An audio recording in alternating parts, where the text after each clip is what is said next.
Hello, Noir Vortex here, and I thought I'd do a video where I actually return back to the original purpose when I started off this channel about 8 years ago now, just to talk about art.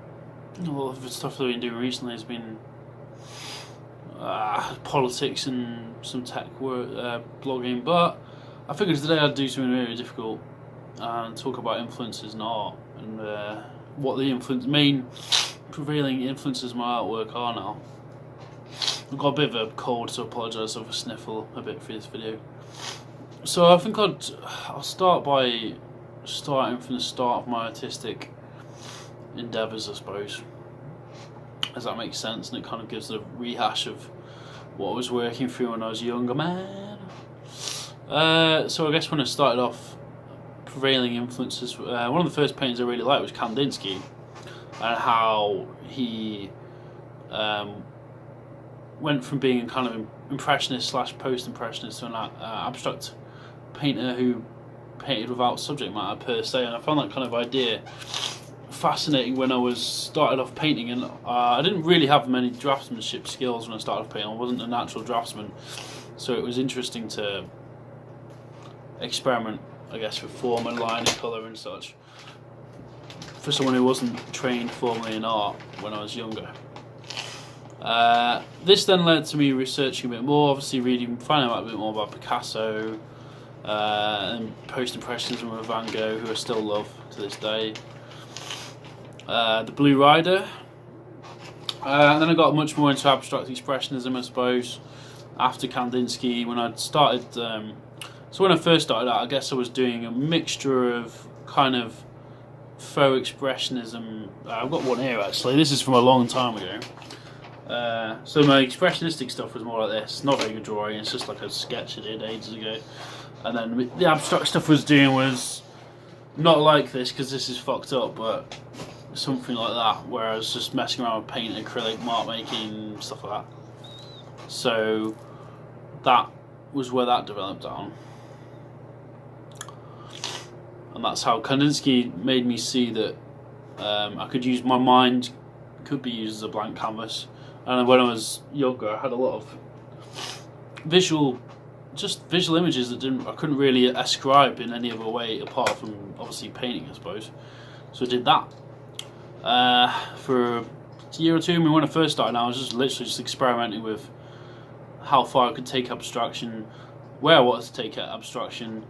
A lot of it was very experimental, very biomorphic, I suppose, which is or using organic imagery and kind of colour and kind of organic, like shapes that look like organic minutiae, I suppose. From there, I started exploring the New York abstract expressionists, Pollock, Rothko. Kind of got more into the language of painting, how they used scale, how they used colour, how they used marks, how they used colour field painting, how they used scale, the human scale. Then so Pollock was quite a big influence, especially early Pollock, on my earlier work, and I kind of was just copying a lot of what's early kind of stuff. Early painting was in terms of like Jungian symbology and his own personal symbology, and being quite, I'd say, painterly with his paint style when he's early Pollock. And then I got into Miro, Surrealism as well. So I worked through all that. Fast forward a few years, having a bit more studio practice. Obviously, in between all this time, I was doing a lot of drawing, self-portraits, notations from my imagination and such. This then moved on to, so I guess 5 years, and a lot of abstract painters and stuff. Then I started exploring expressionism a lot more.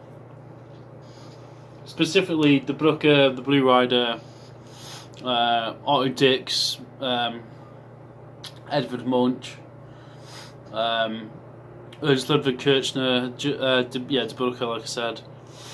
And that started to have a bit more of an influence on my work. In between that time as well, I've been somewhat influenced by street art even. I experimented a bit with that, modern contemporary street art, mostly by my mates. I've got a few mates who are graffiti artists / marker pen artist, so I started experimenting with marker pens a lot more. That was fun. Helped develop my graphic line a bit more. And also that helped me to figure out. So I mean, my initial work's actually a lot more graphic, a lot more bold in colour actually than it is now. But I digress. So yeah, and then when I started having more of a studio practice, I started to get really more obsessed with art, I suppose, in terms of really diving into the aesthetics and the actual language of painting, I suppose, which takes a long time to learn because you have to do it. It's one of those languages of painting where you actually have to do to learn, I suppose. Like with any language, I suppose, on that level, but yeah, so like I said, German Expressionism became more of an influence. Some other painters who were nearby were doing work like that, like Ralph McGull, who's the guy from Maxfield. I saw his work and really liked something about it. Well, I liked it in general, actually, not something about it. I just liked it. I liked the attitude of it. I like the aesthetic, the graphic mixture of the painterly, the stylistic the style of it being elongated and everything else. I enjoyed that. I enjoyed that, using reality as a base, and then basically morphing it and changing it. So I started to really enjoy that in painting and started experimenting with it more myself. First in drawing, and then I started experimenting with doing more figurative work in painting, which is basically where I'm up to now, which is basically a figurative expressionist, I guess, with elements of quite a large degree of abstraction, but most of the time my source material is figurative. So starting from landscape and the body. Most of my work from London is concerned with the body and how the body interacts with the landscape. Key influences also Basquiat as well, so Basquiat became more of an influence, Picasso as well, obviously, because I was working with the body, as well as a lot of British modernists who informed my colour palette more. Cornish school, that started to become more of an influence. So using the landscape as an organic palette, starting point, I suppose. Reflecting or kind of looking at architecture too and texture became a massive thing at this point too. So experimenting with texture. I'm going to post obviously pictures as I go along so I can show you the development of the work. So where am I now? So basically I see my work now as a combination of the expressionism of Max Beckmann or some figures like Otto Dix, the abstraction of somewhat from abstract expressionists like Pollock, but that's more in the background now, to be honest. It's more of background elements in the painting. Foreground is usually taken up by figures. The body's become a much bigger concern. I do a lot more life drawing now to hone my mark making and abilities. I'll show you some of those now. And yeah, my work's evolved beyond kind of like the reverse of what most people do. So I basically started from abstraction and the ability to figure out how to just make stuff out of my head, and then I've gone now towards more of a figurative expressionism. Where I'm going to go next, I don't know. It's kind of, I'm generally now proceeding along the line I was along before, which is a kind of ambitious scale figurative abstraction, really, or semi-abstract figurative abstraction, I'd call it. I mean, just expressionism just does the trick, really. Essentially, it's just using figurative imagery as a source and then abstracting from it and then trying to create some sort of symbolic meaning from it.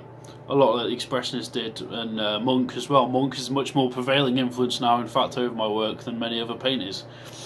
In the sense, I'm trying to do basically, I'd say in my work, I'm trying to basically become a more brutal, well, equally brutal, arguably, contemporary version of Munch, I suppose, Edvard Munch, or Monk, I don't know how to pronounce it. But yeah, that's the prevailing influence now. Him, Basquiat, certainly. Picasso still a bit. But yeah, that's me. That's 10 minutes, so I think I'll leave it at that. I don't want to make this too long, so I'll make it like a overview of what I do, I guess. So that's my influences from the last 10 years now, which is kind of scary. I don't think I've missed any of the major ones. Those are the major painters. Van Gogh I could go into more. There's a lot of parallels with Van Gogh's life. I've got bipolar as well. Apart, I haven't chopped off any ears yet, or I don't have any plans to kill myself. I think that whole mythology can be quite self-fulfilling, so I don't try and indulge in that as much can do. So anyway, and the whole mythos of the tortured artist is obviously it's true on some level, but it's not a good one to really ruminate on, I think. So yeah, I hope you've enjoyed the video. I've been Noir Vortex. You can see my art website. It's on chriscopperart.co.uk, and also on my just normal website, noirvortex.co.uk, which is where I basically put everything up. But yeah, cheers. Check my website out. Say if you like, and cheers.